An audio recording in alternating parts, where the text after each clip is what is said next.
First வீடியோல வந்து நான் என்ன சொல்லியிருந்தேன்னா ஒரு ஸ்மால் பிசினஸ் வந்து ஸ்டார்ட் பண்ண போறேன்னு சொல்லியிருந்தேன். ஒரு ஸ்மால் பிசினஸோட ஃபர்ஸ்ட் ஸ்டெப் என்னன்னா நிச்சி சூசிங் பிசினஸ் நிச்சி. நிச்சினா என்னன்னா ஒரு ஸ்பெசிபிக் குரூப் ஆஃப் கஸ்டமரை நம்ம வந்து சூஸ் பண்ணுவோம். ஏஜ் கேட்டகரியா இருக்கட்டும், இல்ல ப்ரிஃபரன்ஸ் வைஸா இருக்கட்டும். சில பேர் வந்து கோல்டு ஜுவல்லரின்னு எடுத்துக்கோ ஃபார் எக்ஸாம்பிள். சில பேருக்கு வந்து கோல்டு ஜுவல்லரி பிடிக்கும், சில பேருக்கு சில்வர் ஜுவல்லரி பிடிக்கும்.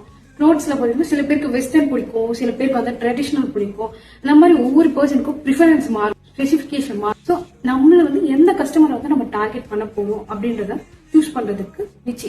ஸோ நிச்சி வந்து எதுக்கு இம்பார்ட்டன்ட்? நிச்சி வந்து நிஜமா வந்து இம்பார்ட்டன்ட். நிச்சயம் நம்ம எதுக்கு சூஸ் பண்றோம்னா டு ரெடியூஸ் காம்படிட்டர். நம்ம வந்து காம்படிட்டரை ரெடியூஸ் பண்றதுக்கும், மோர் focus and marketing effective marketing பண்றதுக்காக, நம்மளுடைய கஸ்டமரை நல்லா ஃபோக்கஸ்டு டார்கெட் பண்றதுக்காக, ஒரு லாயலான கஸ்டமர் பேஸை வந்து நம்ம பில்ட் பண்றது. இது எல்லாத்துக்குமே வந்து ஒரு ஃபர்ஸ்ட் ஸ்டெப் தான் வந்து நிச்சி.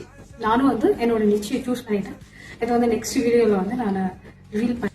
Until then, stay together, learn together, grow together. Happy ending. Bye. Why happy ending? Who said?